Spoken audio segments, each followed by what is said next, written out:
Welcome back, FreedoniaCon 2025. This is the second of our art streams with the ever so talented Earthdawn Art Director, James Austin. Hi, James. Hello, happy to be here. Happy to have you here. The Gauntlet Obsidian this morning was awesome. So, you totally have decided on I'm going to love this.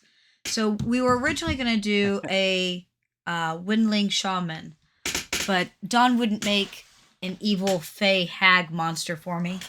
So apparently you are. Well, that's what we're gonna what we're going to go for. I remember it was one of the very first conversations we had about Earthdawn was that you were a huge fan of the horrific aspects of Earthdawn I am. and looking for any opportunity to do that. Um, so that combined with the fact that I have not yet had the opportunity to do anything truly horrific. There's been some really awful stuff, but nothing truly horrific. So that's our mission today. I We am are going to so try to excited. give I mean, we're going to try to give Andy nightmares. I love it. You've been our art director for many years now.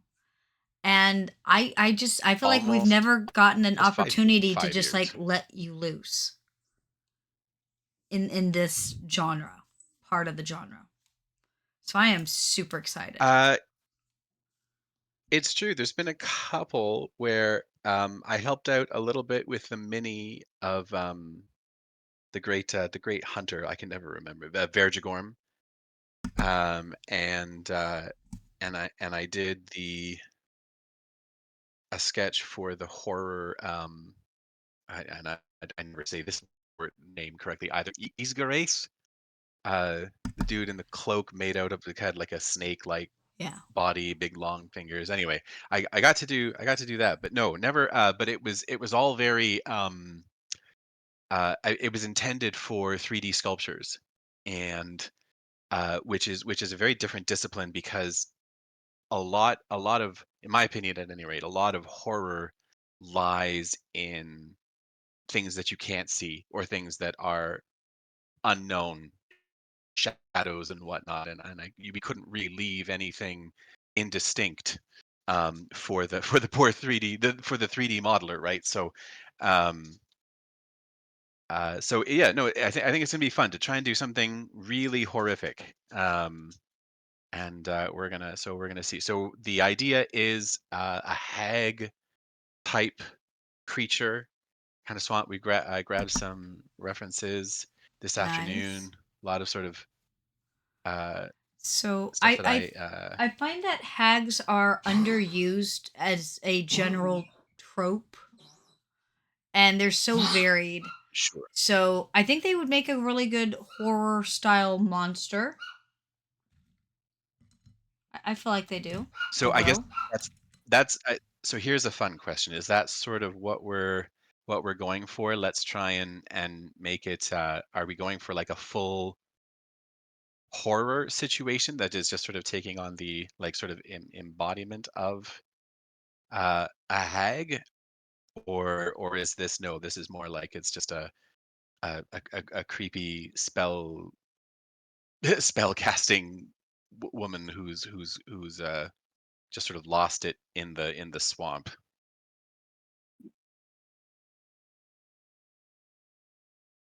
well, I mean, because we can go either way. I I just see does where it sort of takes us.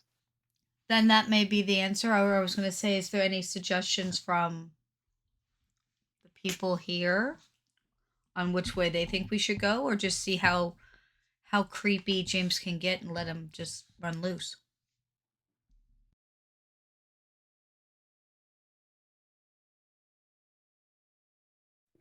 I I think we said should let him just run let loose. James loose to create something properly nasty and scary.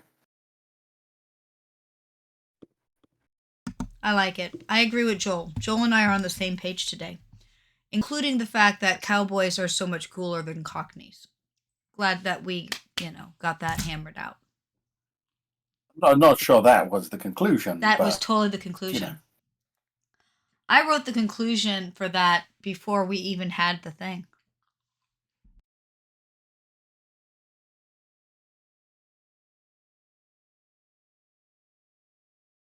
So what we're just going to do first is we're just going to block down some very loose shapes and some lights and some darks. Um, this is I would say this is similar to what Don was saying on Friday night at his drink and draw, where it's sort of its initial thumbnail kind of sketch. I mean, I do mine very, very big. Thumbnails are meant to be small, and you could probably do well. I mean, there's no limit to the number of thumbnails that you can do when you're doing a painting. But in the interest of speed, I'm just going to go with my first idea. Um, yeah, so just trying to get a sense of how we are going to use the canvas. I feel I should be hunching a little more.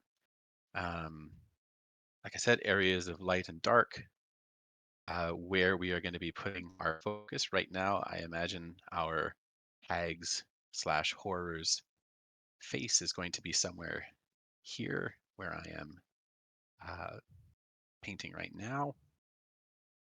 And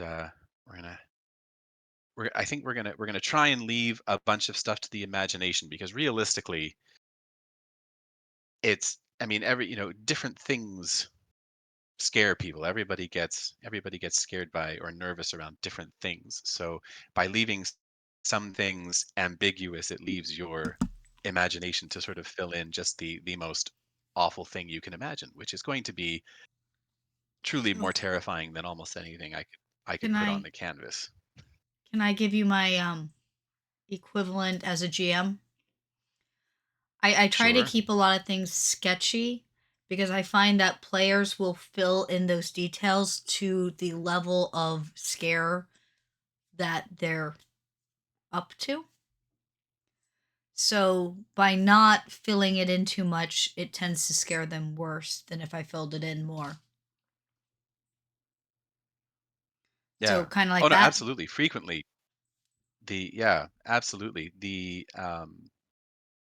The moment you start to define things, you take them out of that mysterious, ambiguous realm, and in a lot of cases, they become less scary. Like the anticipation of it is worse than the actual event.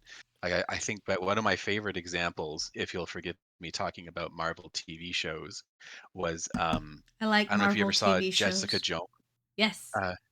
Jessica Jones. Hmm. Now, don't get me wrong. Please let me preface this by saying I adore David Tennant.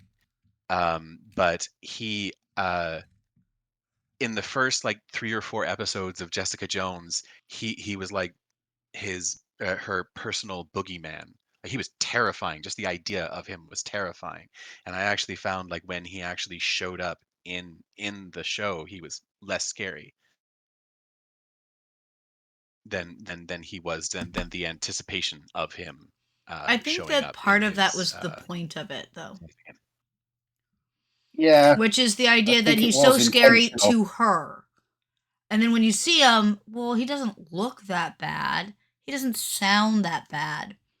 And then she goes and puts more words into it, what you did to me. And he goes back to being that bad. And However, equally, she's also gradually overcoming her fear of him yes. But I would as the say that series this goes is on, so it actually works very well. like if I said that it's so gory that it starts to turn your stomach. I didn't actually give you all that many bad words, and I didn't make it graphic. But when you go to the point that it starts to turn your stomach, when people actually listen to it, they start to fill in how graphic that needs to be for them. right. But yes, I get what you're saying, and I think that there's a lot of I think that that's one of the things that makes horrors in Earthdawn so scary is that they have a wide variety and there's no real way to nail down any particular one. Like they're all like spiders. So if you can get over spiders, you're fine. Nope. They're all physical. Nope. It's all mental abuse. Nope. Okay. There's no one thing that pins them down. They can be almost anything that can terrify you for almost any reason. So it makes them kind of limitless. And a monster that has no limits is kind of, well, scary. It is scary. Yep, absolutely. So now I would imagine that as an artist, it's harder because it's a visual format.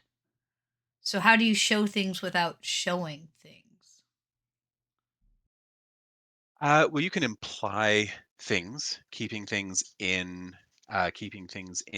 shadow using lighting, uh, and stuff. Like if we were to just, or that's maybe I made her face come out too much. Like if we just sort of have push her face back into the shadow a little more, uh, does that? I mean, you just sort of watched it happen. Does that make it more scary, like a little bit, as there's sort of a little bit more ring wraith here uh, as her face disappears into shadow? But that's it's really about, yeah. I would say it's about lighting, mostly, in terms using obscuring shadows and shapes. You could also use sort of atmospheric effects like mist. Oh, mist. That's probably what I should do. I think I have. While you're looking for Let's that, see what I can. Dire Sith Lord said, Agatha Christie, unspeakable horror is unspeakable for a reason. Okay. Yep.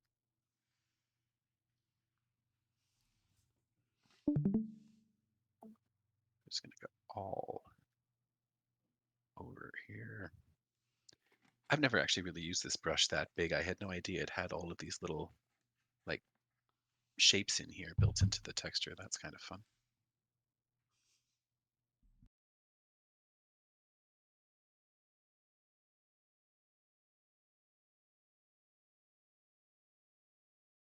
Let's see.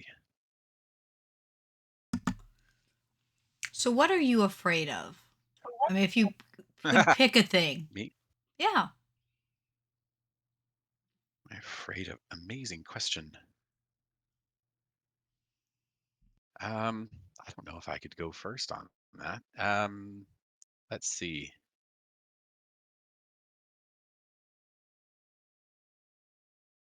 I don't know. I'm not overly fond of heights in general.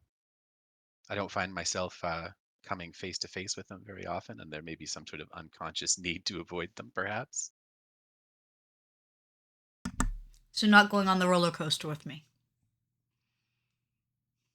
Oh, roller coasters are mostly okay. I Oh, just okay. will, you got to try to overcome your fears, right?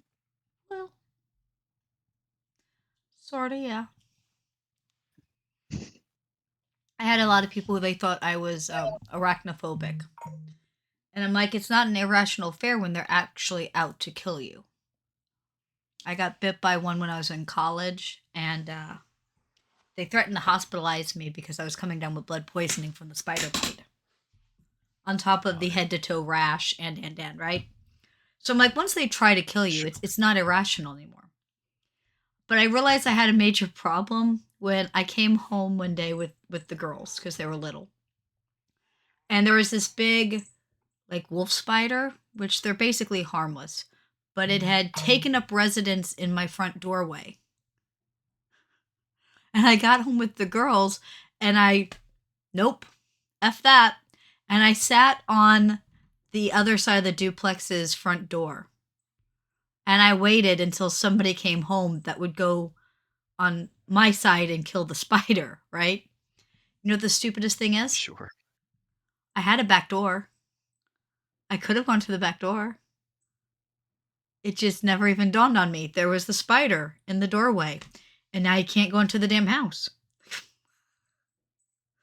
And that's when I realized that I was going to cause my children to have crazy fears if I didn't work on that a bit. Okay, I like this. That kind of really big gaping mouth. I find that a lot of things spook people with they have like kind of weird, huge unhingeable type of mouths like that. Creepy Fine. teeth. Yeah, creepy teeth Pardon are me? also a thing. We need teeth. We can put some teeth Maybe. in there. That was sort of what I was thinking, almost like an angler fish. But like snakes and things that can kind of unhinge their jaws, that tends to weird people out because it'll hit like weird angles. That's sort of what I was thinking with this sort of structure Yeah. on the mandible that that there might be sort of a membrane or something here that like just when the jaw unhinges, it's just sort of able to stretch and deal with the.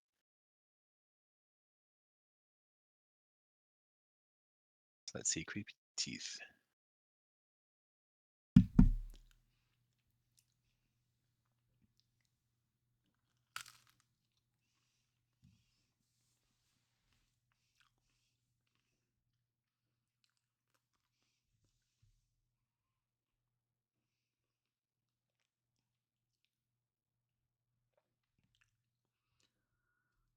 Nope. I don't know what you guys think.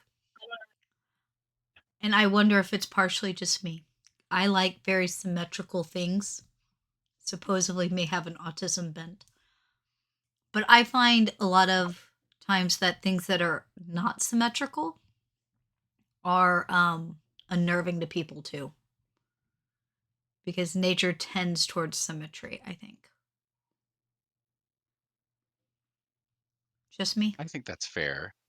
It it's certainly you certainly I mean in some cases I actually quite enjoy asymmetry from a character perspective.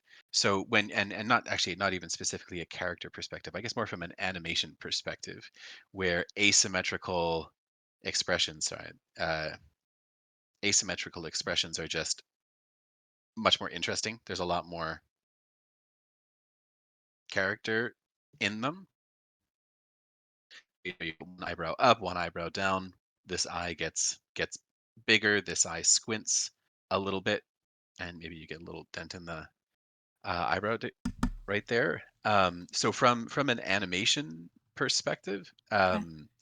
it can really bring your characters to life. But I think you're quite correct that in general, um, symmetry is considered more aesthetically pleasing, and of course beautiful.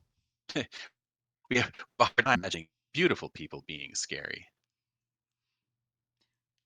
The only time Sure, beautiful there are. people seem to be Sure, there are scary exceptions. is psychological or they shift into something else. It's beautiful until Right. when, there was what was it? It was one of the demon something animes. And basically the person goes with this woman and they're going to have adult relations and then like a gaping mouth comes out and eats him. She was pretty until that part. Sadly, that does not narrow it down. It does not. It's been a long time since I Oh, saw you it. I will say it is definitely close to it was a hentai type of thing. It was pretty graphic. And I think the teeth came out of her womanly area and ate the guy. I hate to say this by saying it's hentai actually expands the possibilities there. So still doesn't narrow it down. I was going to It say there's a sucks. song in that, Well, I but I I should think I should stop watching bad for me things, I think. I did watch that one a long time ago. I keep thinking demons in the title though, like Demon City something maybe.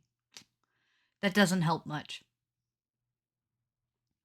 But yes, I find that on this. with pretty things it tends to either be majorly psychological or until she changes. It changes and then they're not so pretty. right, it has to transform into something. On the symmetry thing, I think it can sometimes be a case of too much symmetry, too much perfection can go verge into Uncanny Valley. Wicked Sure. City. That could be it. In that we are pretty much symmetrical, but if you ever put a mirror down the middle of a picture of somebody and look at it, they start to look a bit weird. Because Yep, absolutely.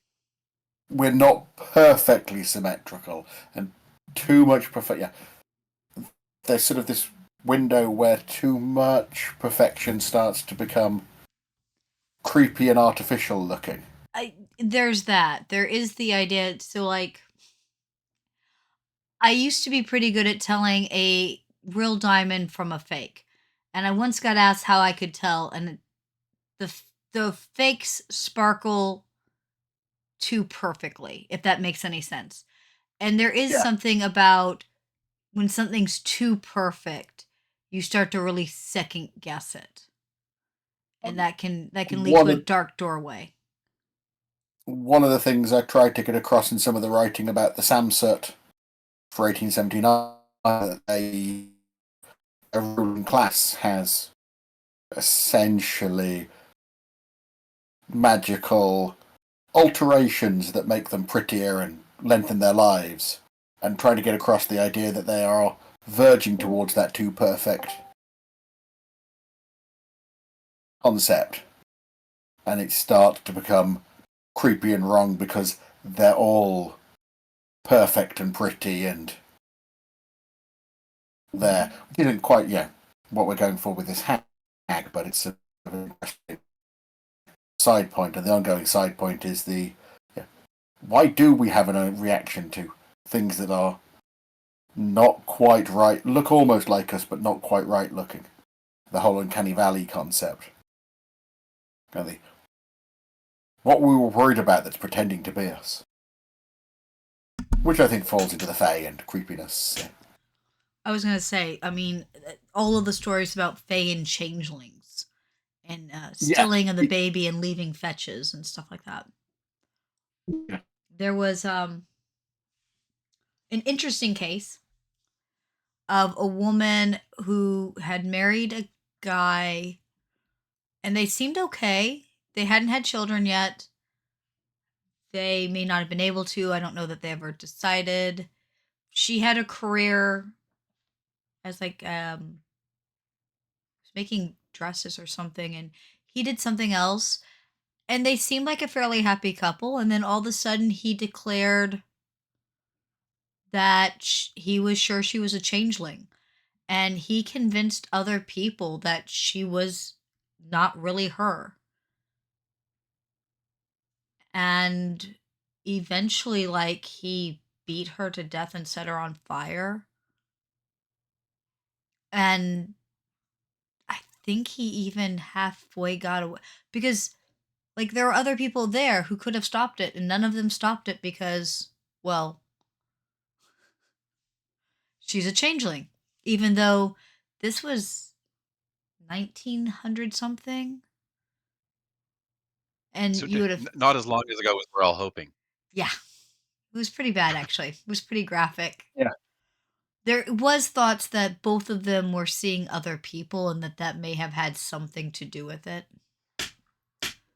But we will just say no one's totally sure about that.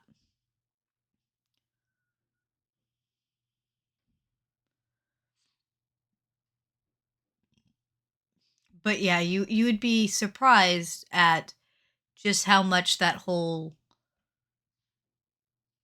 somebody stole you. You're not acting like you, the pod person, changeling type of. I mean, an irrational 2025 brain. No one stole you. No one put an alien in your place, you know. But having been depressed myself, having friends who've had it, the strange changes you get in behaviour, that if you don't, could seem a lot more like it than not. you can sort of see how it comes about, and there's unfortunate stuff with some of the changeling stuff where it's supposedly, some people think it might be attached to sort of developmental things like autism and related matters, because suddenly your child's behavior changes.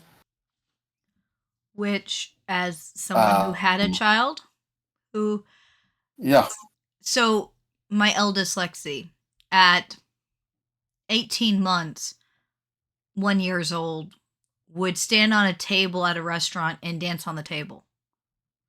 Who then went to, at 2 years old, wouldn't look waitstaff in the eye to order. Never danced on a table after that either, by the way.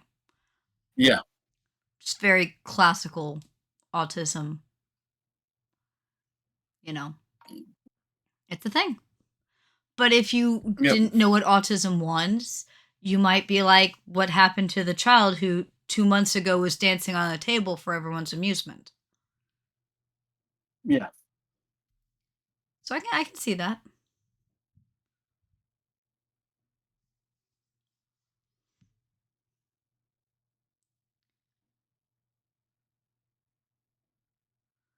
So, on a physical level, what do you guys think of joints in the wrong places as being scary? Certainly upsetting. Creepy and wrong. Extra joints in limbs. Yeah.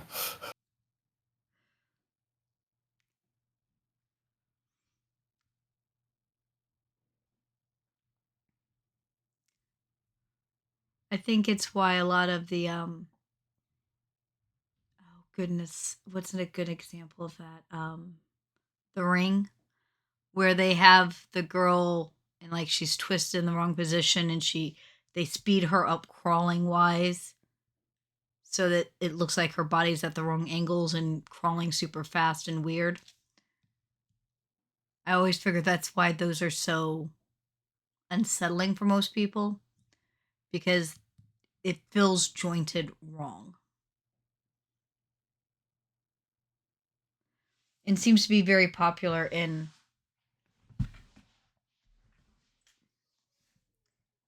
some of the different mythologies. There's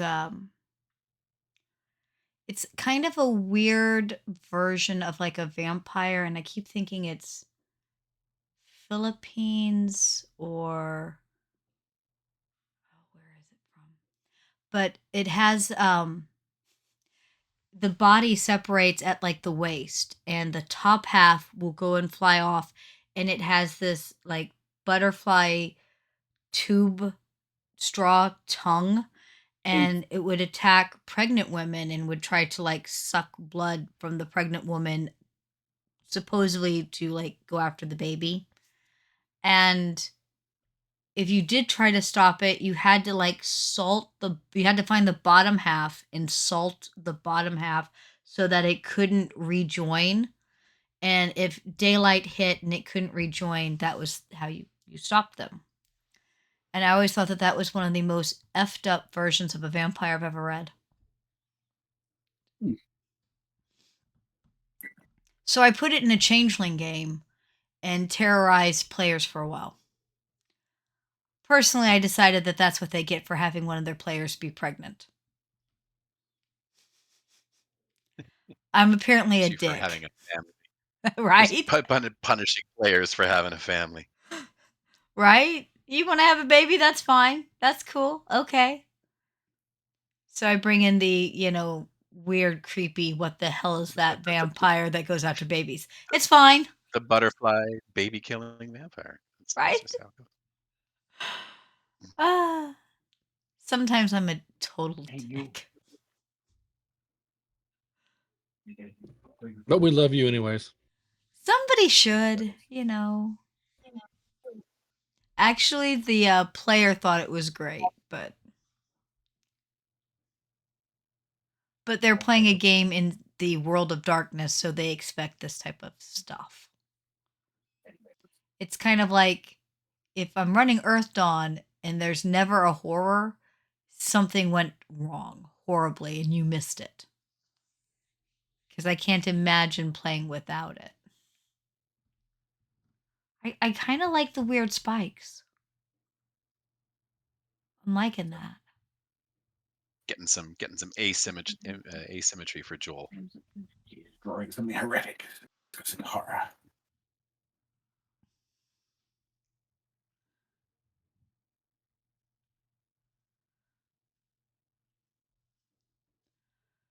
I don't know. How are we doing? Is she scary yet? I like her.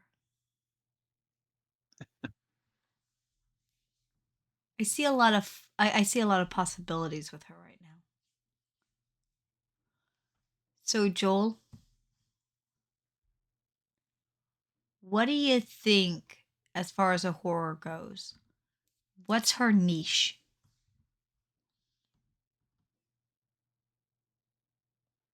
Are we still waiting while we figure her out? Because all of the horrors seem to have, Dream Eater, Harrow Stalker.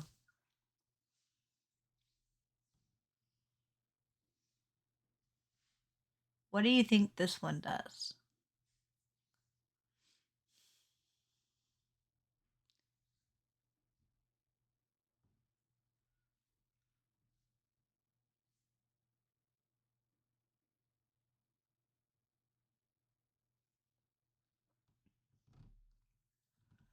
Joel's thinking very intently, or perhaps he's walked away from the computer for a moment. He might have. So, one of the things that traditional hags used to be supposedly could do, was they could shapeshift, right? And so, Right, sort of very, very Conan, where you turn into the beautiful woman. sort of, but I would have them turn into a child and act as like an orphan, and then they would lead Sure. other children away and eat them. And then see how long it took for players to figure out that the cute little girl who has no family, or cute little boy who has no family, was the actual monster the whole time.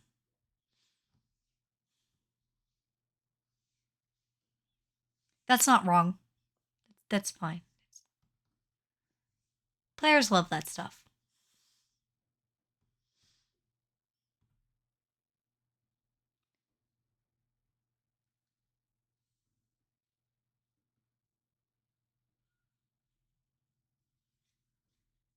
Right, Tex? Players love it when you make the monster look like a cute little orphan kid.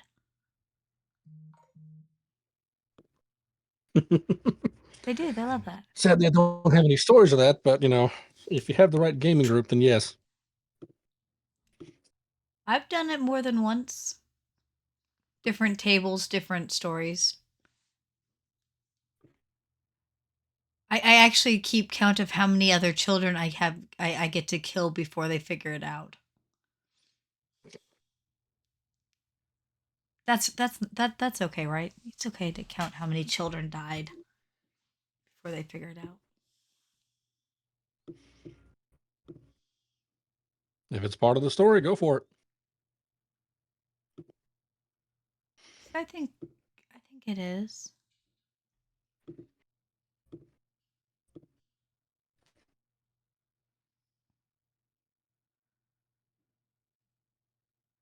See, I like how you're angling it too. I think that's Well, I thought it's in film it's called a Dutch angle.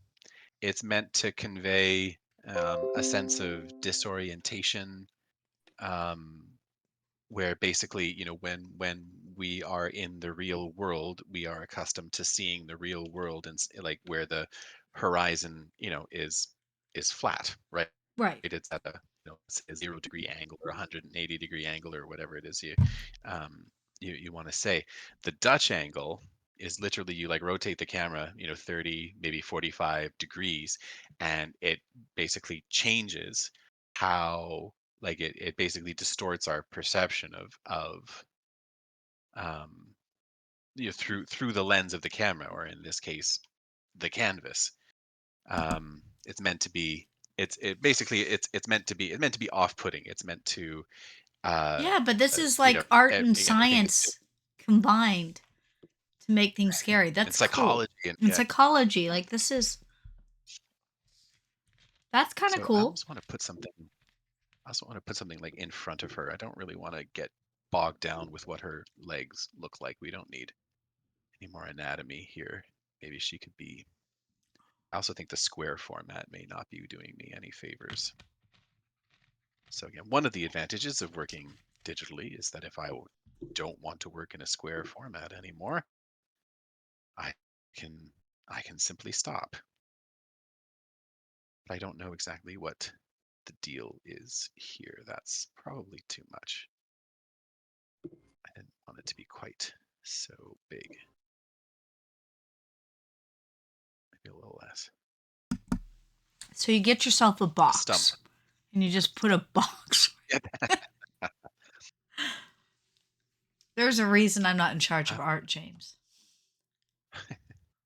Boxes. That's your answer to everything. That's my answer to everything. Boxes. You know, we'll just put a big black rectangle and write censored and be like, that's where we put the dick. It's fine. We just put a censor bar over it. It's fine.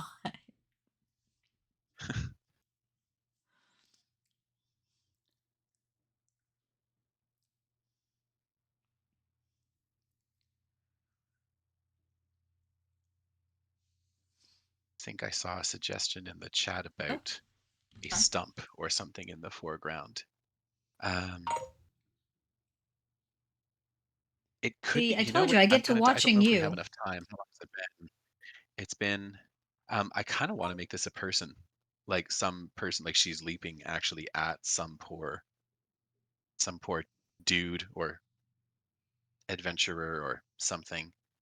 Um, so we'll just. I think we might just do that. I don't know if we have Oh, enough time to do two characters, so but the stump this one's might from. work.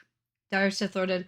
He also said that he's pretty sure that I find children creepy. And yes, I do.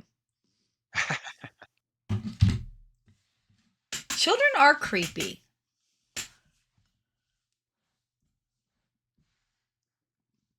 I had two. I'm aware that they're creepy. I they, I think I've a million years ago, like 8 years ago, on Facebook, I posted every year I see it in my memories, and it makes me laugh every time I post it. All right, creepy kid quote of the day. My daughter told me once, innocent, curly blonde haired little girl, little 3-year-old probably was. Hey, I want to know what your intestines look like. Like not intestines in general, but mine specifically. Well, I mean, you don't want to just look at So anybody's. I mean, that it's like, damn, dude. I was like, "Well, that's great, darling." But the question is, did she ask this with a knife in her hand? No, it was very sort of matter of fact. I can't remember if she was. I think she might have been doing something like drawing or something, and it just yeah, it was all very nonchalant, very matter of fact.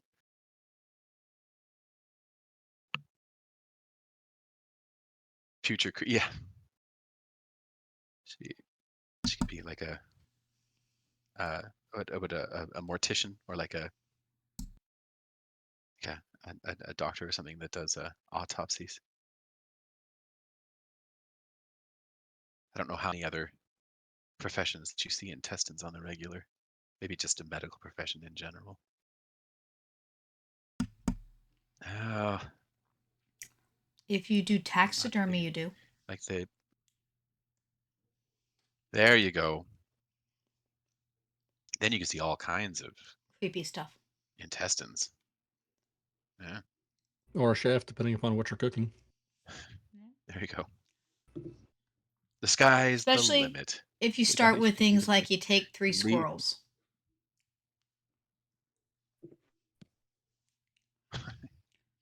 I actually had a friend There who you go. This is laughed good. at I wish me. I had. Sorry, you wish you had what? Oh, nothing. I wish you guys had been around, 8 years ago. I would have said, darling, there are plenty of professions when you grow up if you want to see intestines. We don't need to rush this. There are. She could still.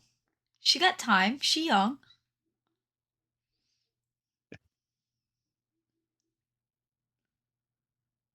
Now we'll see. I don't know. There's no motivation for it, but let's see what a little underlighting looks like.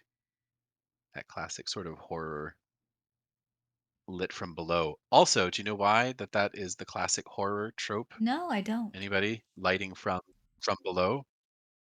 Uh, it's again, it's all because when we see the world in its normal state, uh, it's almost always being lit from above because that's where the sun is, and the sun casts its shadows down.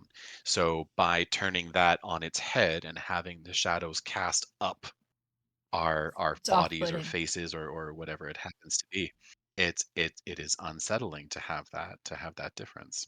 That makes sense. See, we're learning. Dire Sith Lord said that future career options, Jeepers Creepers. Yeah, I've seen those. That's not a good career option.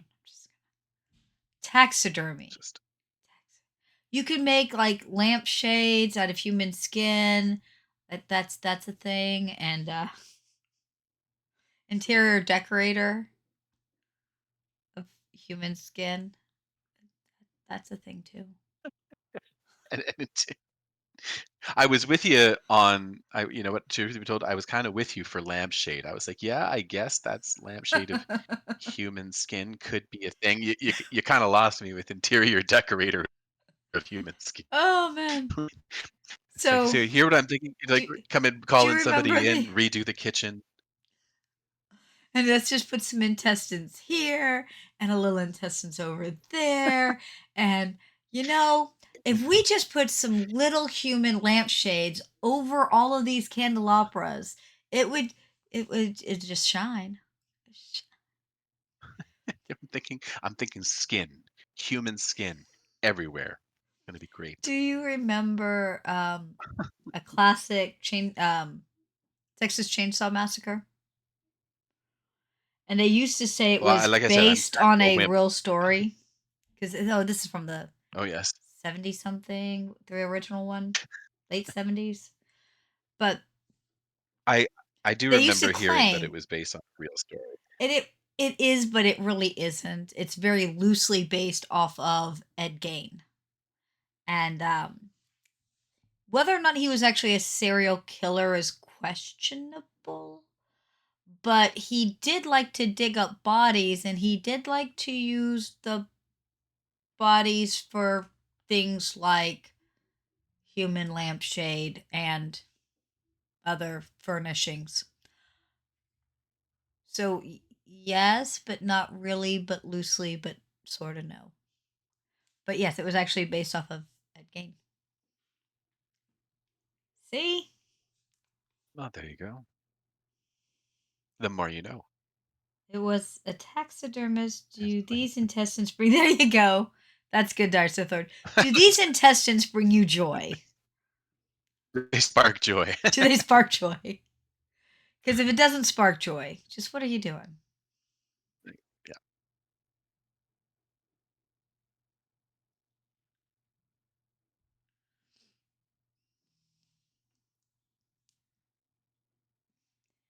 His mother suit, yeah, yeah. The mother suit was yeah. Apparently, if you know someone who has major mommy issues, don't be alone with them in the dark. They could be a serial killer. Don't don't offer to show them your intestines. Do not offer that. There you go. Do not offer to show them your intestines.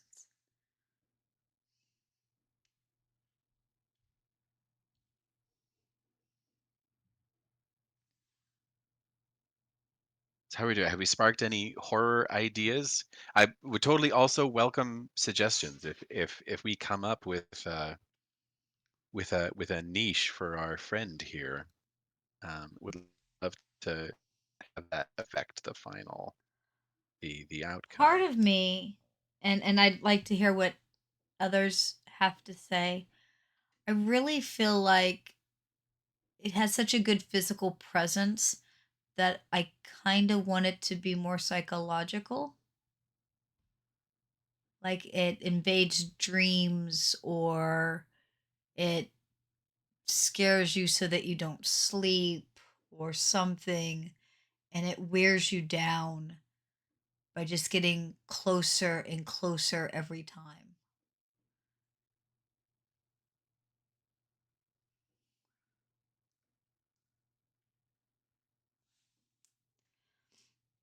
But since I Well, that's apparently don't like children and find them creepy, it could also just go after children in particular.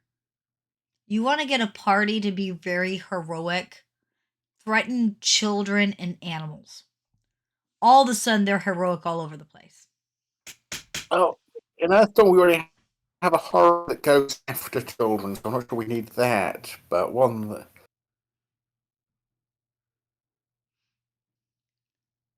I was just thinking, with the way it's looking, it's like sort of having a violent and angry outburst. So maybe something that makes its victim more angry and then feeds off the isolation that causes in them. That's interesting.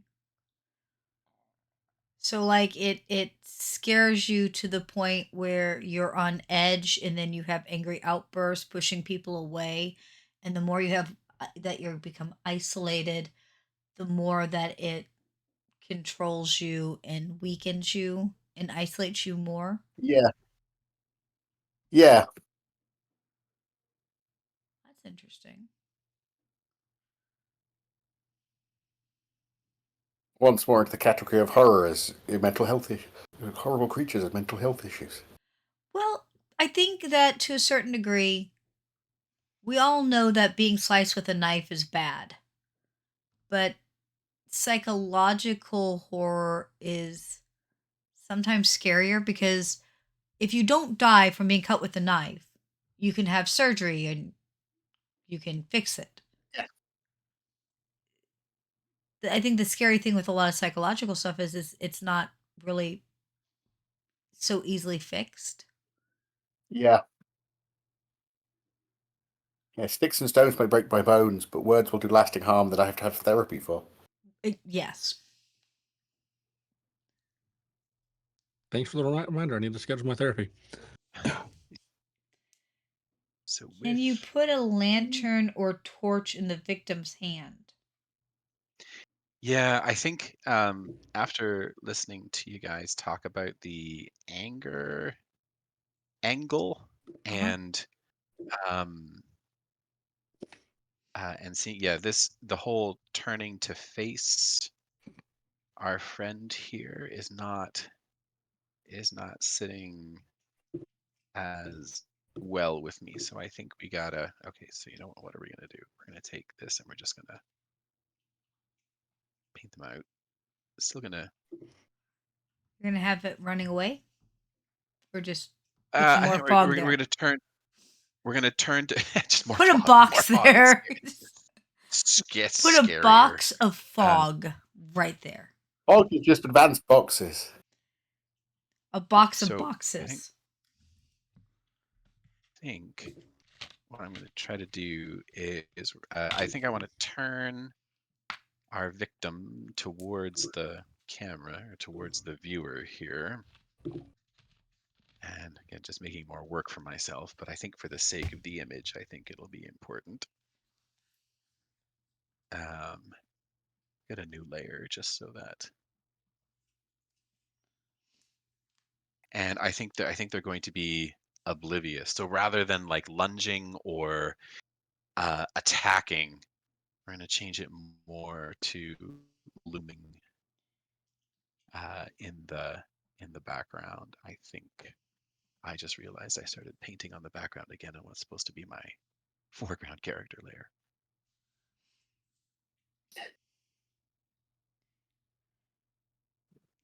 And I also Yes, realized dire that Sith Lord Eustace from Courage. I don't get that reference. Wayne, you gonna weigh in on Oh. this? Oh, there's nothing better than a fart. There was a TV show called Courage the Cowardly Dog. And Courage, of course, was a cowardly dog. But he loved the little old lady Muriel, and Eustace was always mean to him and was constantly trying to scare him, but mostly because Eustace was a coward himself. If you watched the cartoon, Right. it showed back in the days of like Cartoon Network in the um Cow and Chicken days, Dexter's Laboratory days. So probably well before your kids were around to get you into cartoons, but too old for you to have enjoyed as a kid yourself.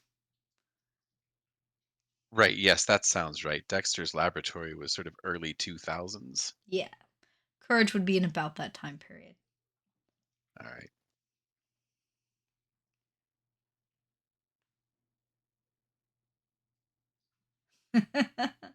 Tex says, I've been in retail too long.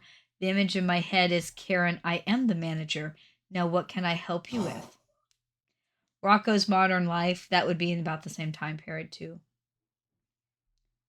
Oh, I watched Rocco's Modern Life. No, that's not true. I didn't like it that much. Probably because I was getting too old for cartoons. Probably. There's no such thing. If you enjoy them, you enjoy them. I'm not sure that Rocco's was that great. It's one of the ones that I've meant to sit down and rewatched and see if I like it now more than I did then. But it's Remember, growing old is required. Growing up is optional. I'm never gonna grow up. I mean, can you imagine me stop playing with with Legos and stuff like that? That's never gonna happen. But I do know that there are sometimes shows that on paper seem like something I should like, but then for whatever reason I don't. Like, and I've been meaning to try again, and I haven't sat down and really tried it. But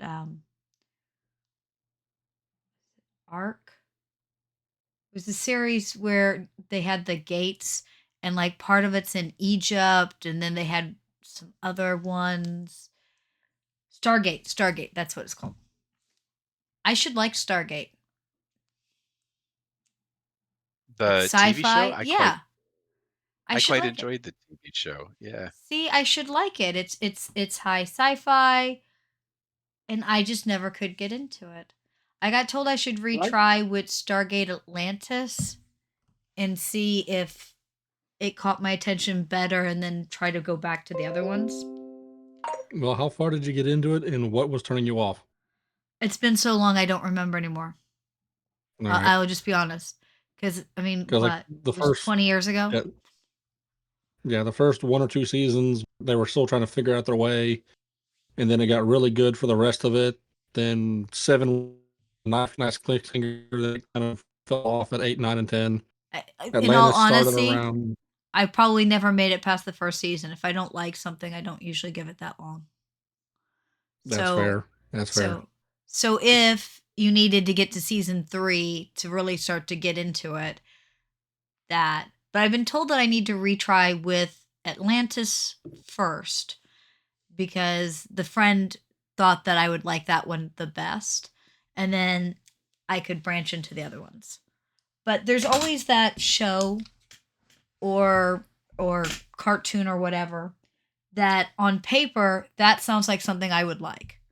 And then you're just like, but I don't. you know? And for me it was always Stargate because I love sci-fi.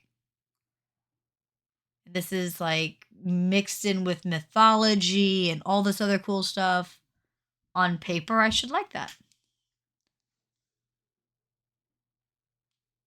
Yeah. No, absolutely. I always I was a big fan of comic book guy's quote about Stargate.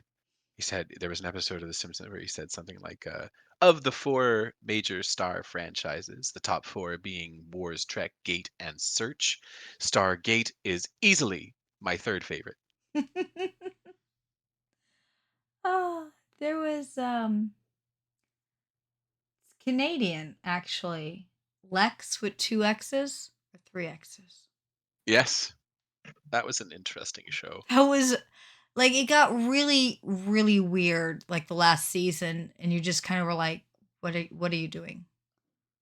What are you doing? But it was really a neat, fun show until like the very, very So end.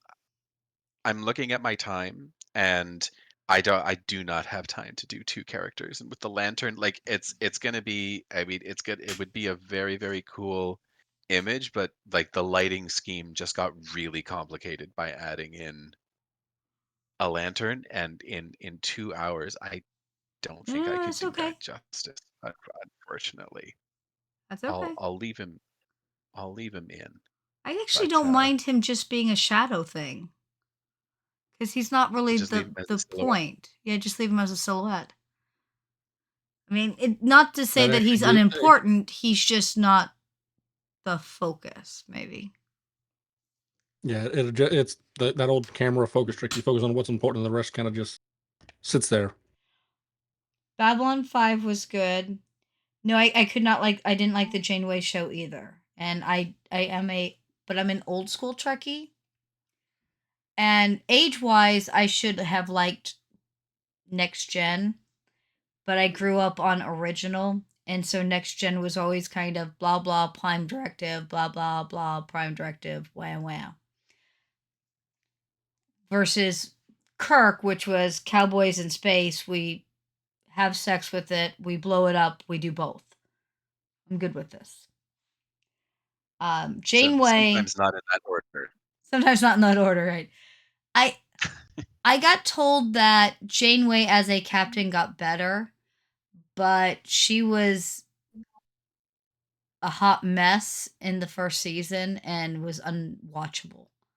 Like you think maybe she'd be okay, and then she would just be a bitch for no reason. And didn't appreciate that approach to the character. I did get told I that she think the got better problem later. she did, but I think the problem they had with Janeway is that they were still trying to figure out how to write a, bad as it sounds, a strong female character. I think that And that's still somewhat of a problem. The idea as yes, a female being assertive but not being seen as bitchy is, I think, hard. And I think it's hard to write, and I think it's hard to portray sometimes. So I will give you that.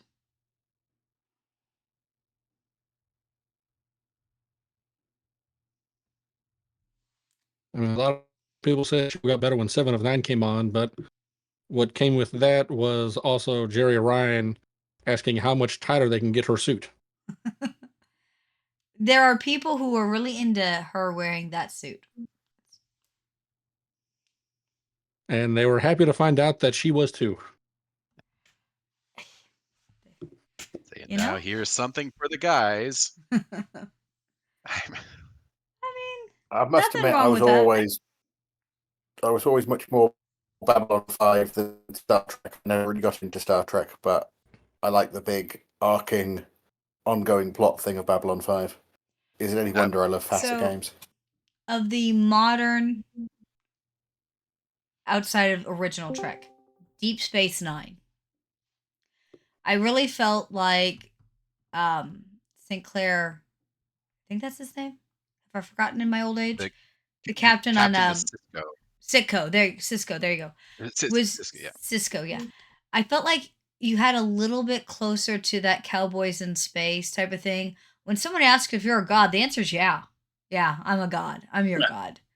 Like there's just a little bit more of that cockiness, a little bit more of that F it, I'm on the edge of the world and I'm just going to have to play by my own rules because there's no backup coming anytime soon. And And war I mean, crimes you are had the acceptable. Ferengi, and you had, oh goodness, what's his name? Who's playing the the mechanic? It's a really good actor. Oh, Cullum? Yeah, Meany? yeah, I think that's his name. But I've probably butchered the name. I'm sorry, but it's but I've always liked him Chief as O'Brien. Chief O'Brien. There you go. Yes, that's Yeah. exactly. I've always liked him as an actor. I know he's not like the classic hot guy or anything like that, but he's just a darn good actor, I think.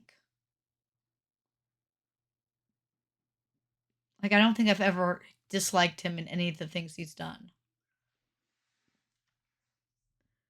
But yeah, I like that you have the Ferengi, you have Cisco, you have this real sense that yeah, we're all together, we're all in one place, but we don't have help coming anytime soon. We're gonna have to figure this out and make it work. And Yeah.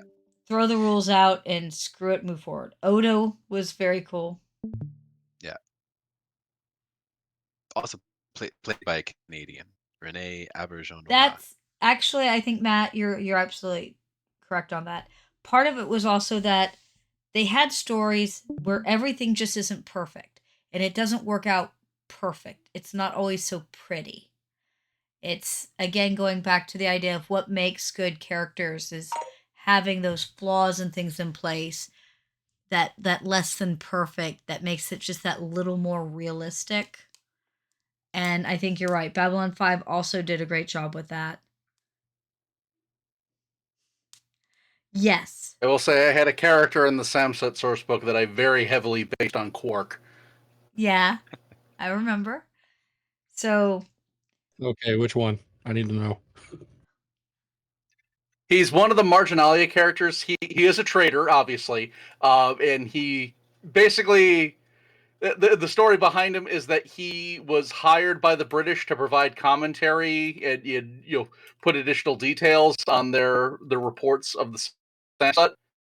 So he's explaining some of the aspects of their culture and talking about the stuff that most Samset won't tell you, but the things that they all understand and just kind of accept.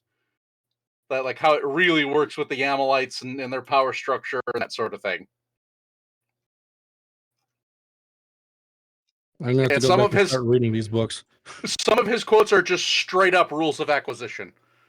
Nice.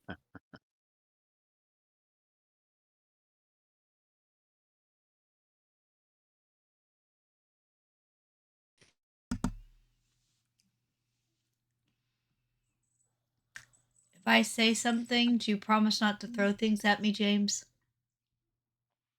I promise that would be quite a feat. It's a long way It's to a long way. I don't know that she's reading female so much. I think you are. I think you are correct. So in order to do that, Don't throw things at me. You'll hurt your arm. I don't know. She's the I embodiment of don't some know of the when females it I know. happened though. Like, cause she was, and then she quit. And that makes you a damn good artist, cause you did that and nobody even caught on. We're so busy watching how cool it looks.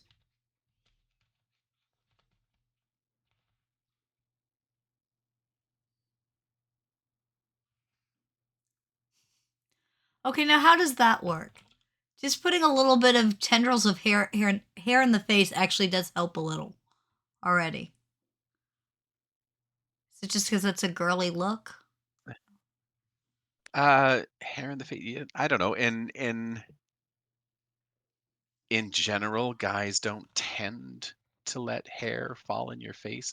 Fall in their face. I'm sure that there are notable Exceptions, but exceptions. you just started adding those couple of little loose tendrils and it already made it read a little more feminine. Yeah. Well, again, we can, these things that are traditionally feminine, we can narrow out the jaw. I think that might have been it. The under lighting probably didn't help us at all because it brought the jaw uh, very far forward, which is a more masculine trait in general, a very prominent jaw. Uh, I think the chest might also be a The little broad in the shoulders and top chest part. Maybe. I don't know. What do you think? true. I was going for sort of voluminous robes, kind of Oh, coming okay. off of coming off of her. So like her actual, it's probably kind of skinny there, I gotcha. but you're right. So, the pose is very aggressive and sort of enhances the the width of the shoulder. If we wanted to do something crazy, we could try something like this. If I were to take this arm, I was actually thinking about it earlier, which is why I put that second arm down there. So if I take this and then layer, and then just, oh, what happens if I do this? Can I just use this to make it go away? Sometimes this works, sometimes it doesn't. All right, let's just start. You and your techno magic. Just 20 years of using Photoshop, that's all. It's just that whole trained artist thing. So if we just bring her shoulders down, round them out a little more.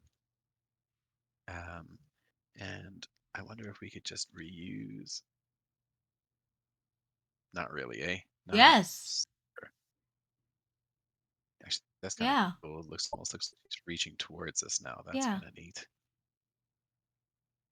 Oh yeah, no, it's already a lot.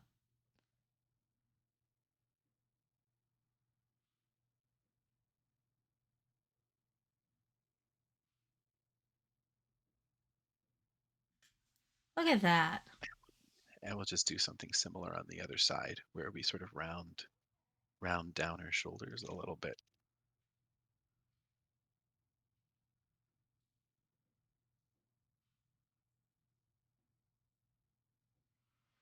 That's why normally one needs to plan these things, but we're going very free form. Yeah, but she's We're very cool looking. doing the Captain Kirk version of painting where everything's just flying by the seat of your pants and we're just going with it. Just go with it.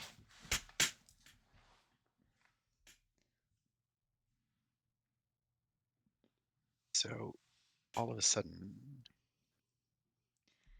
Yeah, Joel, new plan for tomorrow's 1879. Wahaha. Then this shows up. We have a fairly good record of dealing with nasty fey creatures, so just as long as we don't have to abduct any mice. More mice. Ugh. You guys love the dormice. And you guys have the better version of the dormice. You just don't realize not it all yet. of us, demonstrably not all of us love the dormice. Oh, you silly, silly things. This is going to be mother for the other dormice. You're welcome. They meant to say thank you.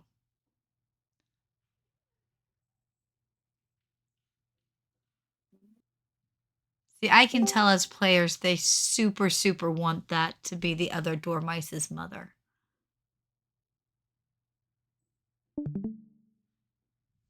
And that's Whoever why can be you the gave me Dormice's mother, as long as she stays over there.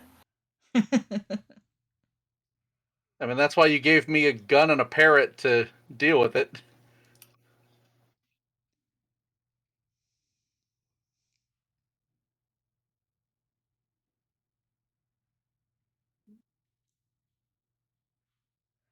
That's terrible, Brad. Just so you know. So Dire Sith says that she needs creepy boobs. Okay. Brad says, I don't know, she seems spot on for my ex's mother. That's mean.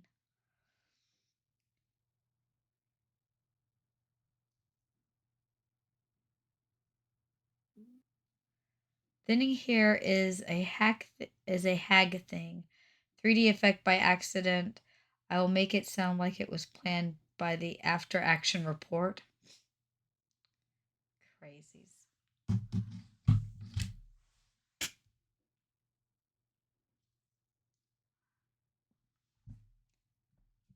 So for like Earthdawn, this could be very much like it coming out of the astral.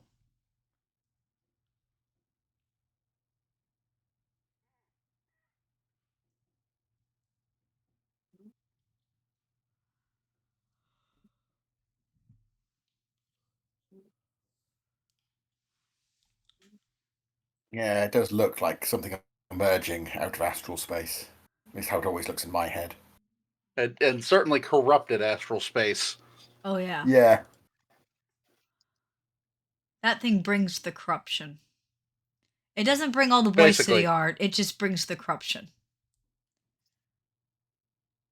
And the last time I had something do that in an Earthdawn game, it was a worm skull, and it appeared out of astral space because the party's wizard, who was an NPC, had been annoying it by going, the guys, there's a horror following us around because she has astral sight up, and had been plinking at it with, I think, Mind Dagger, which can hit things in astral space.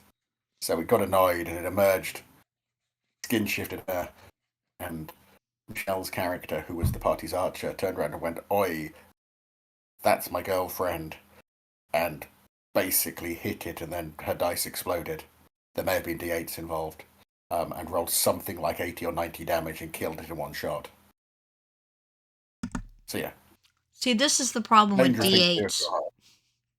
Yeah. Last time I had to deal with something that warped astral space like that in Earthdawn, it was Tovar.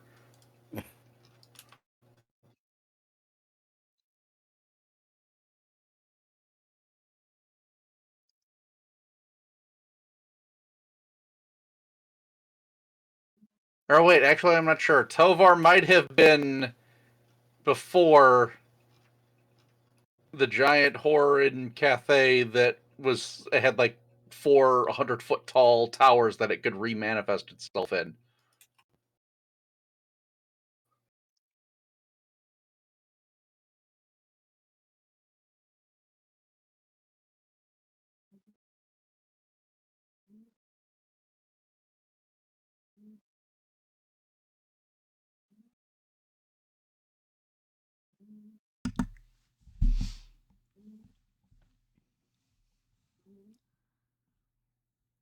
I feel like this thing can appear bigger than normal so that it really gets like that loom over you feeling.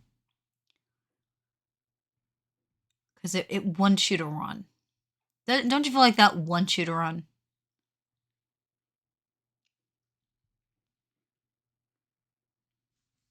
I think that works absolutely. Well, fears being bigger when you're trying to avoid them and shrinking when you face them is a good classic horror trope for a reason. Yeah.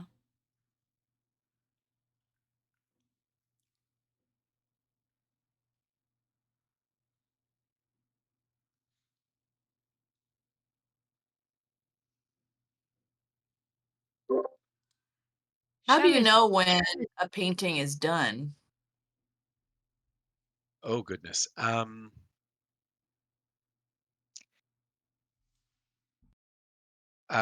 In general, I'm actually very impatient as an artist. I think I don't like spending a lot of time on one one image. Mhm. Um, when I s- when I try to think about when something is done, I don't know. I guess it has. I guess it's a feeling really Mhm. Mhm. more than anything that sort of happens on the page. Actually, I'm really digging this sort of dark shapes that I got distracted there, putting the dark shapes into the sort of the astral manifestation stuff. I'm digging that sort of almost like Jack Kirby spots. Neat comic book names out there. Um, but in terms of knowing when something is done, I think there's a famous quote from Da Vinci. He said, "When the artist paints themselves out of the painting." Um, Ah. sounds very profound. I don't really know what it means, but I was gonna say when the time limit's up. Yeah, that's when the stream has to end. That's how we know we're done. Yeah, I don't know that I have a You don't have a finished picture in your mind. You're just when it looks right, sometimes. it's right. Yeah, sometimes I do. Do you? This one, I mean, this one is like I was saying, I'm very, very flying by the seat of my pants here. I had no idea where we were, Mhm. Yeah, but where we were going when we started. yeah, but it's definitely taken shape. Yeah. Well, that was a thing that it was sort of a philosophy that was sort of imparted to me in school. Actually, I had a wonderful instructor by the name of Fernando Freitas, and he always he said, try not to think of this in terms of drawing. Think of it like sculpting, where you are pushing and pulling things and carving and smoothing down shapes and things. And so really um, that's really what happens. Like in general, darkness tends to push things visually farther away. Mhm. Light tends to bring things forward. Mhm. Cool colors tend to push things farther away. Warm colors tend to pull things forward. Um, High contrast. So really intense dark and light right next to each other. So high contrast tends to pull things forward. Low contrast tends to push things back. Yeah, those And eyes really are captivating. well, that's it that was very, very deliberate. Mhm. You can literally direct people's eyes around the canvas by using contrast and color and stuff. So literally, the darkest shadows in the image right now are the little concave around her eyes, and then the lightest light is actually in her eyes. So we as people are naturally drawn to areas of we actually naturally look for areas of high contrast. Mhm. Um, and so that's why a clever artist will put saturated colors and the highest contrast in and around assuming you're doing like a portrait or that sort of thing, will put these areas of high contrast in the areas they want you to focus on, that they deem to be important uh,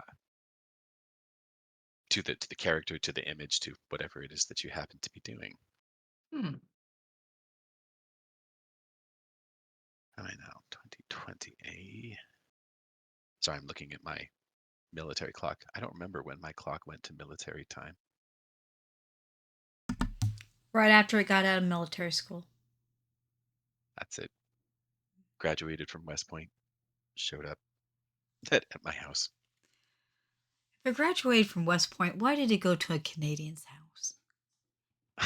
Isn't there like a Canadian West Point? Do you guys? I don't know. Do you guys have a military school? I would assume so. uh, I'm sure it exists. I couldn't actually tell you if there is one. Well, The wait Great till White your North Point, eh? children drive you crazy enough and you start going like, I'll go look. Yeah, that's it.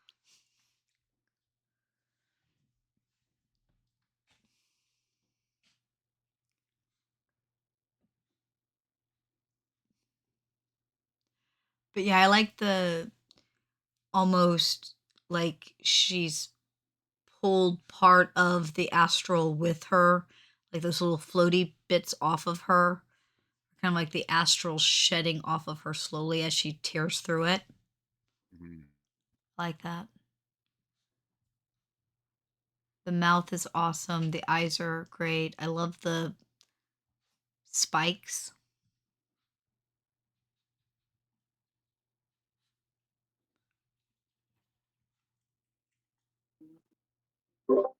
I can't figure out what's going on with their other hand. It's not there. Ah, yeah, I thought there was It's It's something there earlier, but now it's It's still in the astral plane. We I moved see. it. Maybe she only has one arm. It's like the one-legged woman, but it's the one-arm woman. It's fine. She only needs one arm to rip your heart out.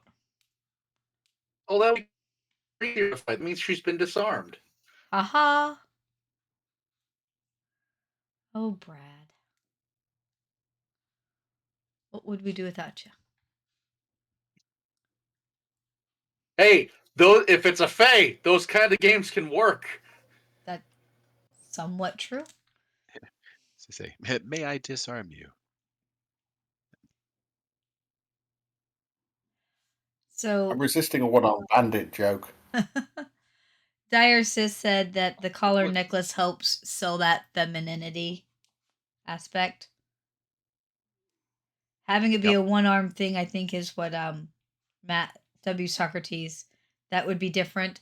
I'm thinking the one-armed would make it different. Maybe that's what he's talking about.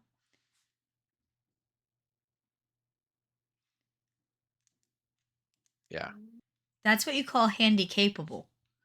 The one-armed horror. Yeah, that's handy capable. Get it? Get it? Handy capable. Yeah. Ah, we all have issues around here.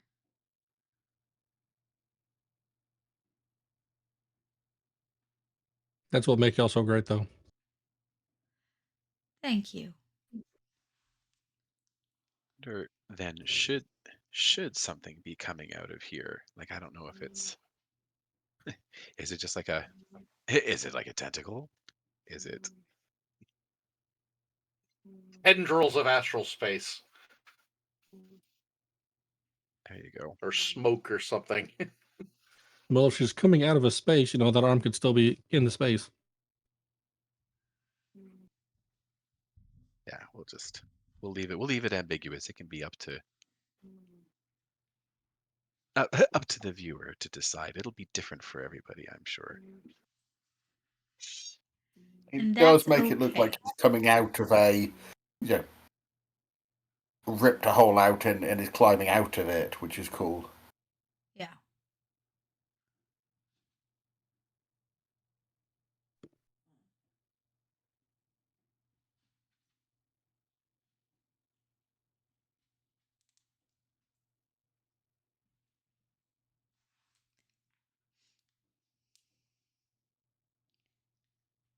Can't bring myself to put the up lighting on her boobs. Just do that.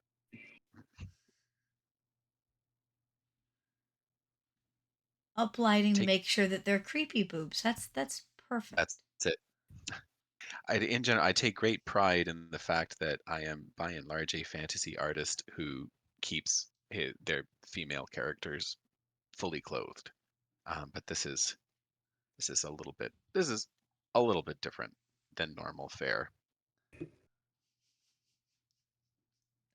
I love the fact that as we're drawing a creepy horror, we're discussing one creepy boobs and tasteful fantasy creepy boobs.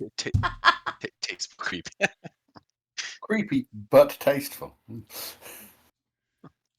We generally like fully clothed creepy boobs, but on occasion there's some tasteful, less clothed creepy It's boobs. just Just- very tasteful. It's important to the story. Artistic.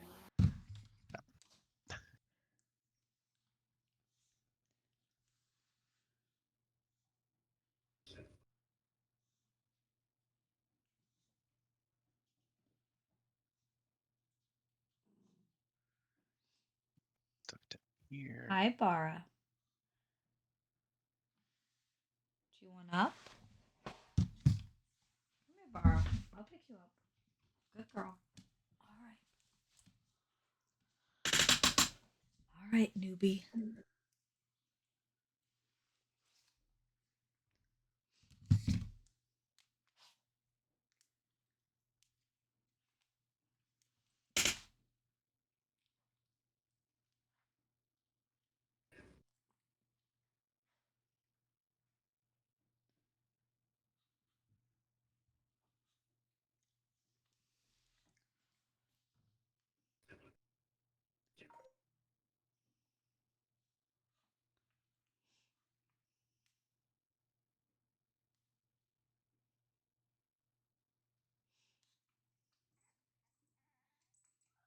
Oh, what happened there? There we go. We're back. Did I lose you for a minute? Bar. Oh, I just I think I clicked on the scroll bar down here and it just took me way off to the side. Actually, as it stands, it almost looks like she could be holding her hand in front of her like this. No, I don't really like that. Well, we'll leave it.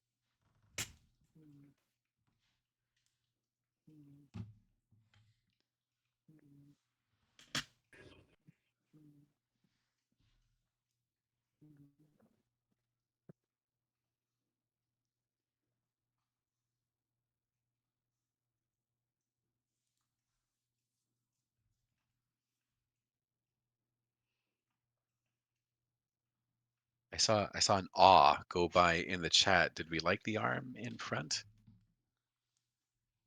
Could be cool. She could be holding something. That could be cool. No, we didn't like. Okay, all right.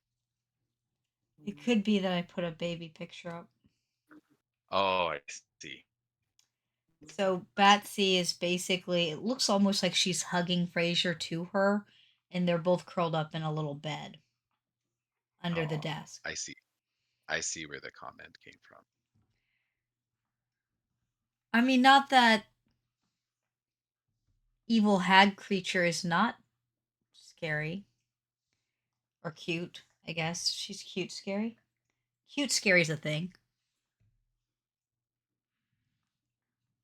Excellent. That's what we were going for. Yeah.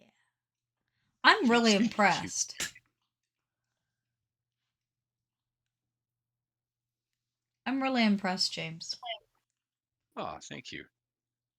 Most of your work that I've seen is very fantasy and very pretty. So I'm loving this. She looks related to Mumra.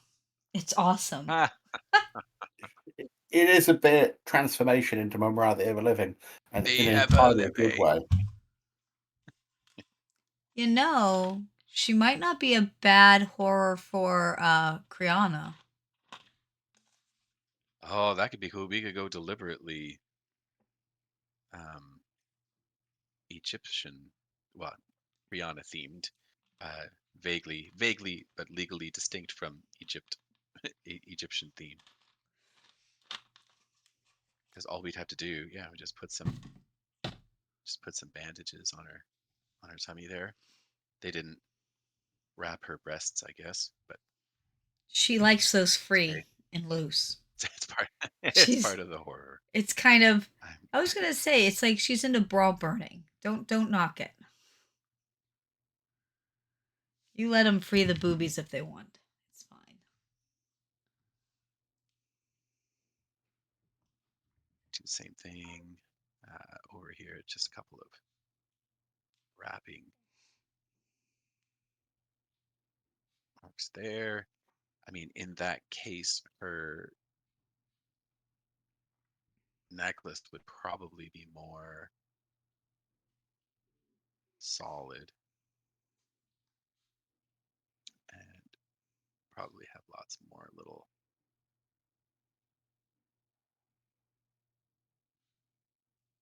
bits like that.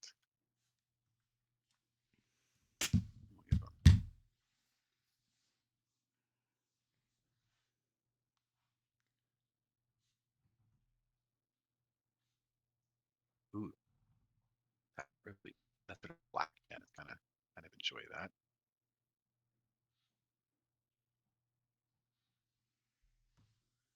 It's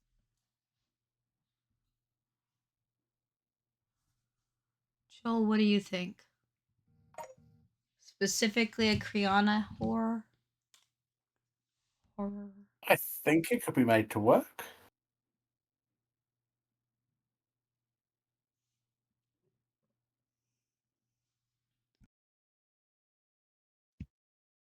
if we do sort of unhinged jaw as like a deliberately serpent-like thing. Does Yeah, that fit in with the motif? I think so. Of course, if it's Kriana, that might not be fog. It might be like a sandstorm. That was what I was gonna say. Ooh. Is I like that it's coming out of the astral, but that as it's doing so, it's creating a sandstorm. So you get kind of both effects going at once.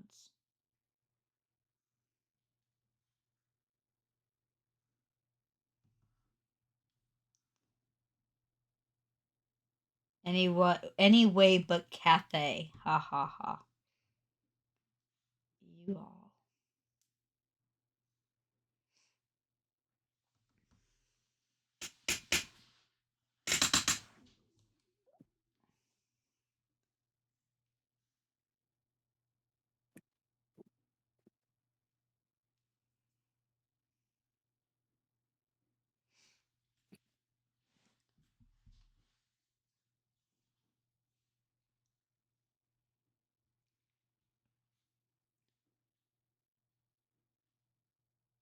Is there I mean I'm sort of doing a crescent thing here. Is there imagery or symbols or something that could read Kriana to I don't know anybody? that they've gotten that far.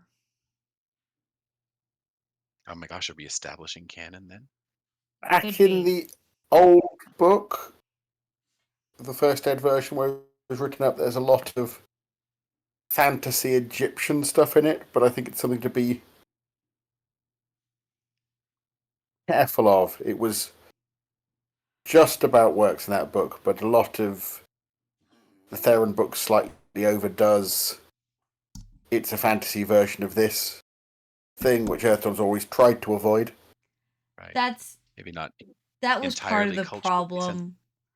Is it would be Egypt, but a little Earthdawny instead of Earthdawn with a little Egypt. Yeah, That makes sense. Brianna worked better than some of the others, but equally it was still.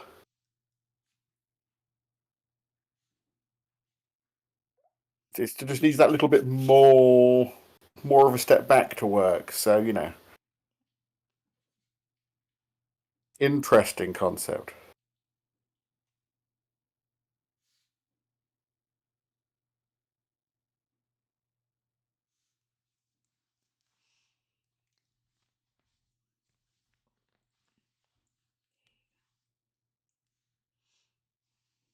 Because one of those things in Earthdawn, it was definitely meant to be. Essentially, this is the Age of Legends. This is the stuff that's inspired our myths. So there should be similarities, but it's a lot harder to work it back and get it working convincingly. I like whatever you just did. What with the sort of speckles everywhere? Yeah. I think That it's was this yeah, that thing. for this this is called the mixer brush, Oh. and it legitimately changed my life once I learned how to use it. Well, it's It it's bringing that kind of sandstorm feel to our pulling out of astral, Mhm. I Well, for think. me, what I tend to use it on a much smaller scale. It is working very well for, yeah, for, like you say, for that sandstorm effect. I normally use it on a much smaller scale because we end up with these sort of sketchy areas. So I'm trying to look for a good example. Okay, so you know what? Let's look at the forearm for a second. How much time do I have? Oh, I got some time. Um, Looking at the forearm, for instance, these lines are very sketchy. Um, which is fine, but not necessarily what you want for something when you're going for a, excuse me, for like a final painting. So what the mixer brush does is it actually takes um, information from the pixels on all of the layers, or you can just turn this off and just work with single layers, um, and it'll blend it together. So if you look here, we have this sort of triangle type shape of shadow, and we have this point down here for her thumb, and then we have this highlight here for, I don't know, reasons, because I didn't really put a lot of effort into her hand yet. Um, but one of the best things that you can do as you are, especially painting, but also drawing or rendering with light and shadow, is look for shapes that you can combine into one shape.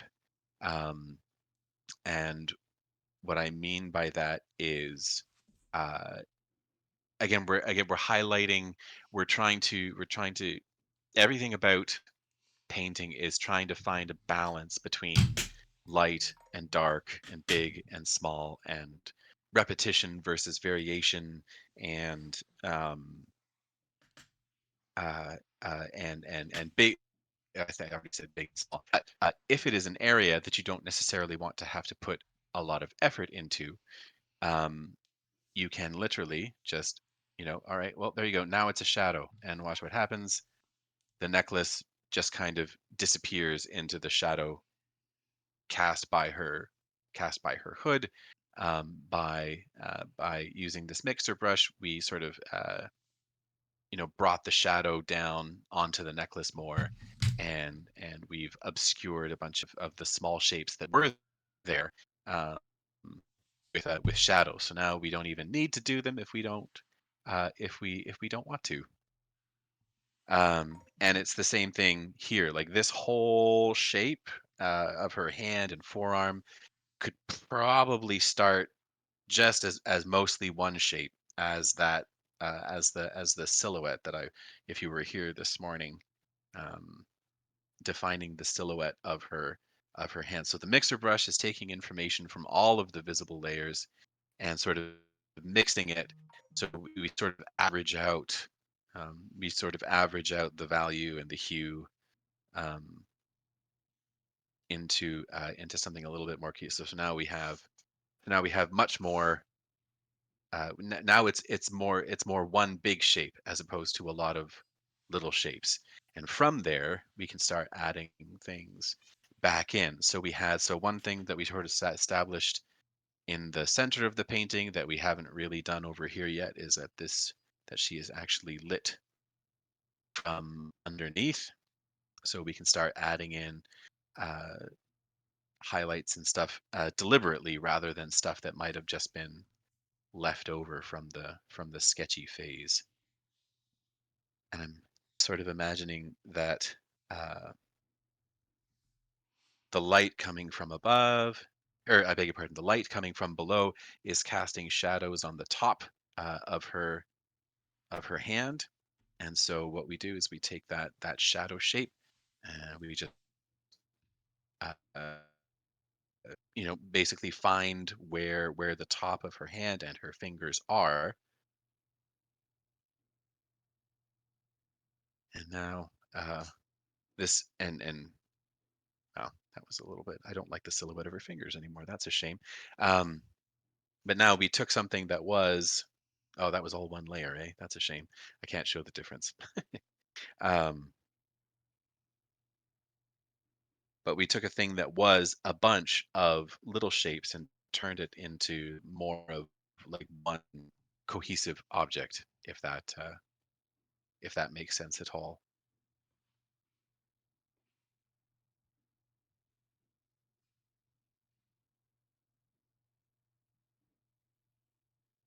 Crickets.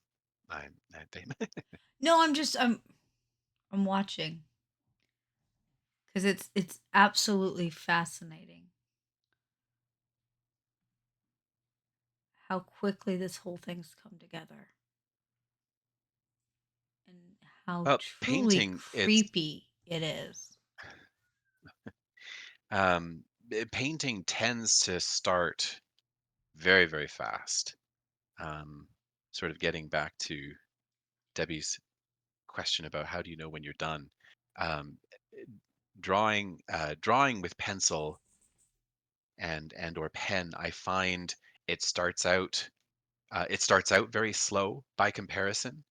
Um, and and painting and once you get to the end of the drawing, everything can start to come together uh, very fast. Painting, I find, is the opposite. If you work digitally close in more of a painting workflow, everything happens all at once at the beginning, very fast. But as you hit the more refining parts of the workflow, everything just sort of slows to a crawl, and that's why I try to I tend to I tend to just stop. I when I try to work um, very loosely um, while painting, just because something's up with her hand. Sorry, I got distracted. Something's bugging me about her. I don't like the hand pose. Anyway, we'll come back to that. Um, so what was I saying? Everything tends to end towards the end of the painting. Everything ends down as you have to render all of these very very small shapes. So I tend to work very loosely and try to leave brush strokes um, wherever I can that sort of communicate the intent rather than every actual detail. Otherwise, I just end up getting I don't think bored. Bored's not the right word, but I get very impatient and I want it to be done. So uh, trying to keep everything very loose is helps me helps me let me stay focused. Well, the thing with the digital is you could come back to it, right? Do you ever go back to something and tweak it a little, or do you just let it go? No, no, never. Yeah. If I did, I mean, I have characters like I have a single character that I've been drawing for 30 years in Wow. various it- iterations, and I find if every time I go back to draw her, I feel like I've learned so much since the last time that I would rather just start from scratch. So if you know, you can I'll revisit subject matter for sure, but in terms of like opening and reworking a painting, I couldn't. I don't think I've ever done that Oh, other than like notes from a client, right? Where that's sort of oh, of part of the course. process. Of course. But once that final delivery happens, um, yes, no, that's about it for for me. I had as I was talking, I have an idea. Leaning into this sandstorm type deal. What if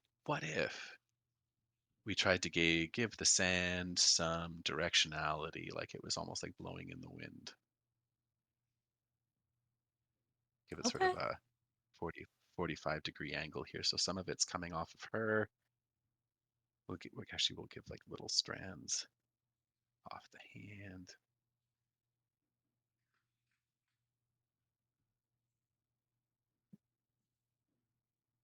And this will hopefully allow me to further obscure the hips and below, which I don't super duper want to have to deal with. I'm gonna pull a raw leaf out for anybody who gets that reference,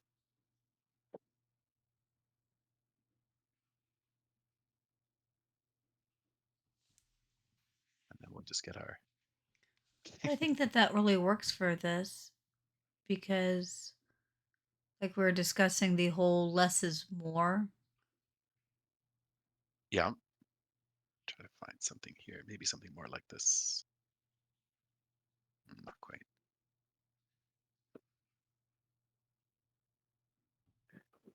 Actually, it might even be more of a mouse click. No, not really. Almost, but not quite. I think it is the mixer brush.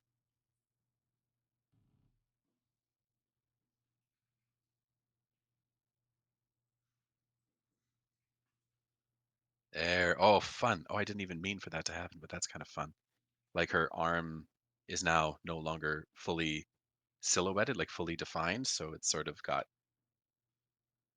this stuff coming off of it. I like that. There. Oh, what have I done? There we go. I'm The sand is solidifying and it's forming out of it. yeah.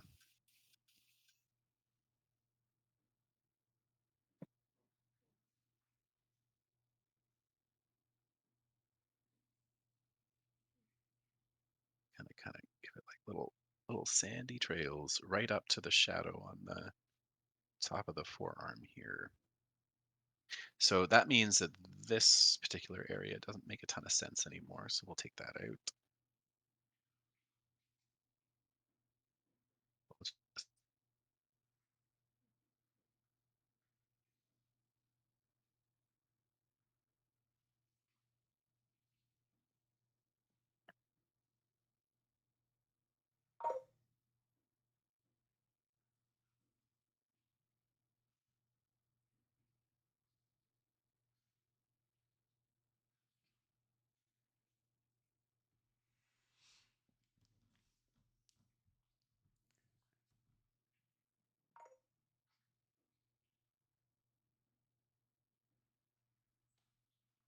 Just grab.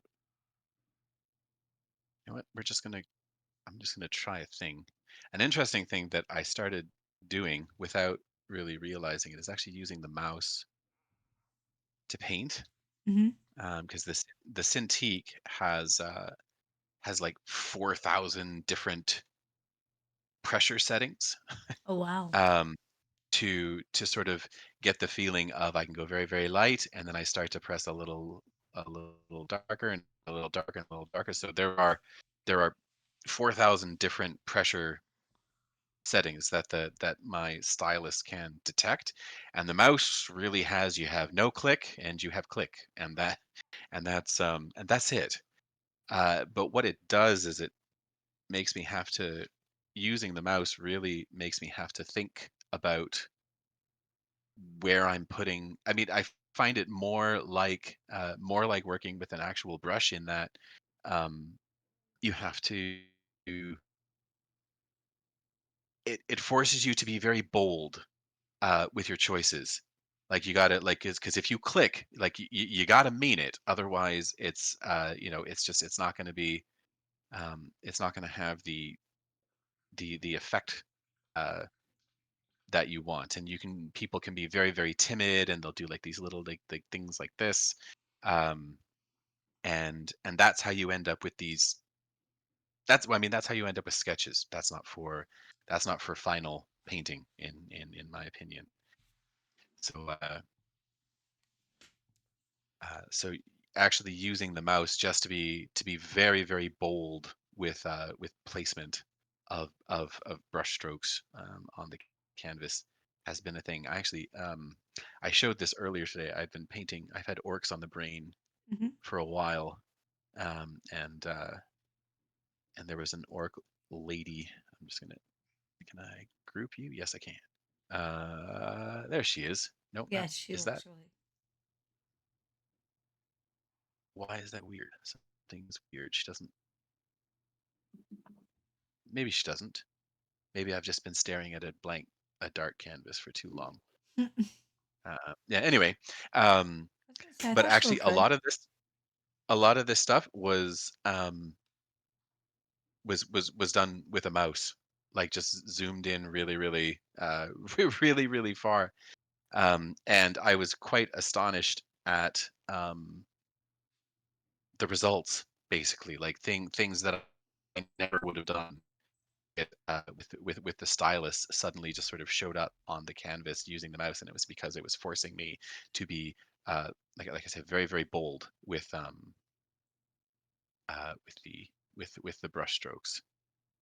So I am more mouse painting in the future, Okay.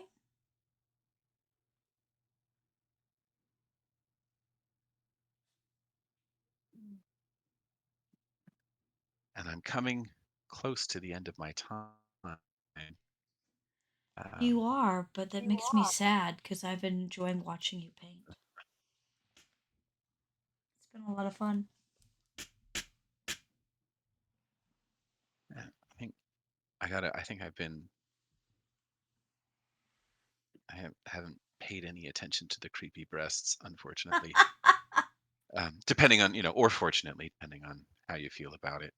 Um, I mean, whether they're but creepy or not, they need attention. I'm just, I'm not really sure what to do with uh, that, but that's what we're gonna go with.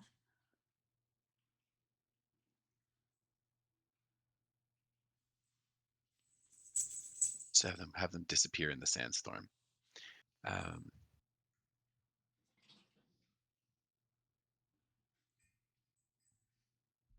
can we actually just have them? What if we just took the mixer brush and just sort of did this a little bit?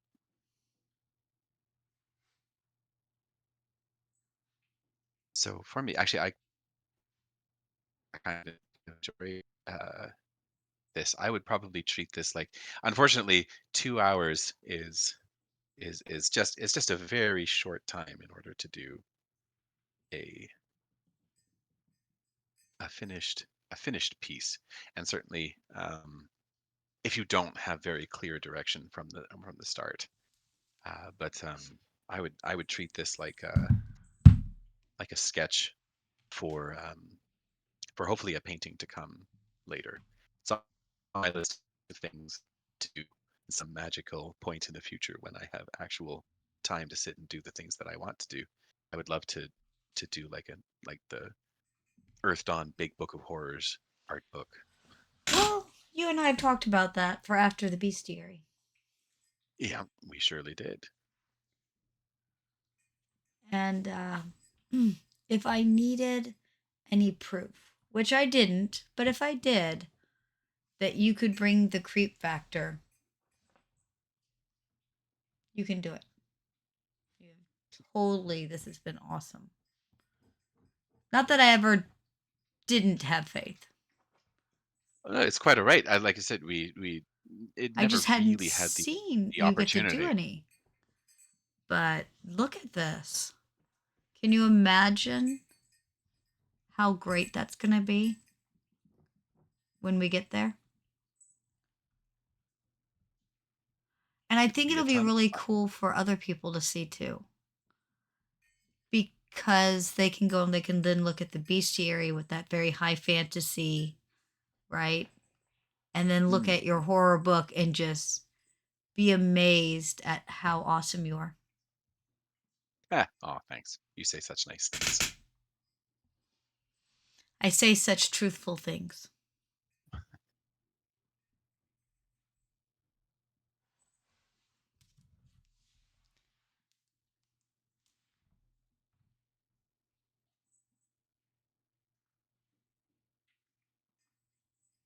So again, finding those shapes that can be combined into one thing with the light coming from below, all of the shadows at the top, you can kind of just have them all sort of merge um, into each other, and they just become part of the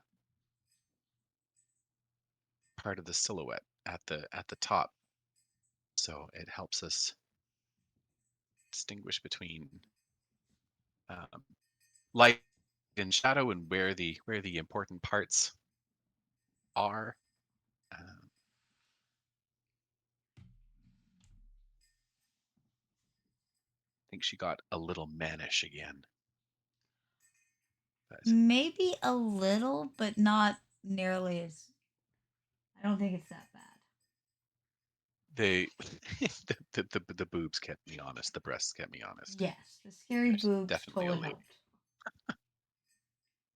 Totally a big help.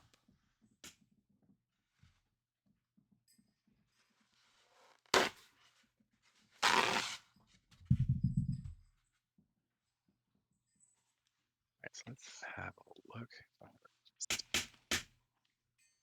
This and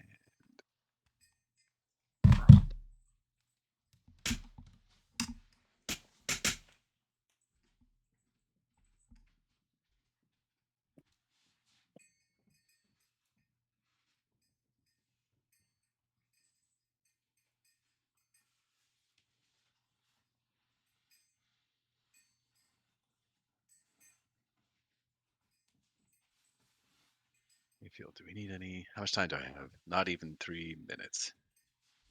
Do we need to adjust the levels or anything? Actually, a little darker is not bad.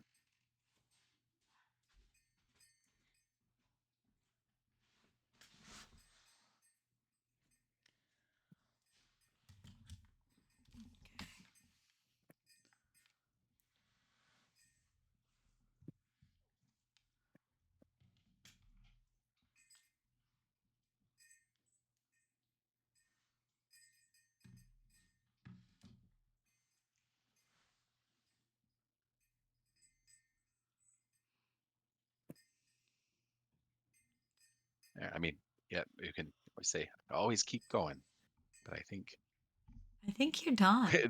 the stream is ending, so we have to be done. Well, I think it looks really good.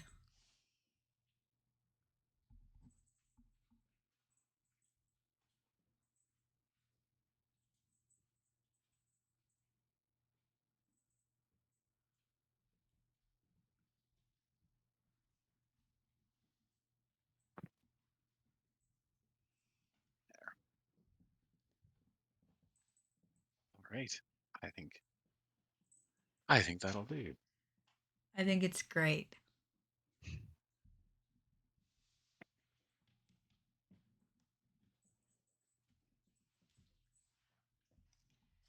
Yeah.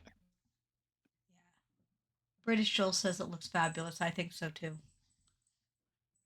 Excellent, thank you. Very scary. I love it. I would not want to see that in a dark alley. I don't want to see that stepping out of astral and or a sandstorm. That would be bad.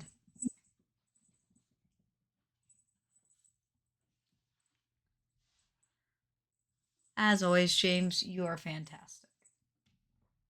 Oh, thank you.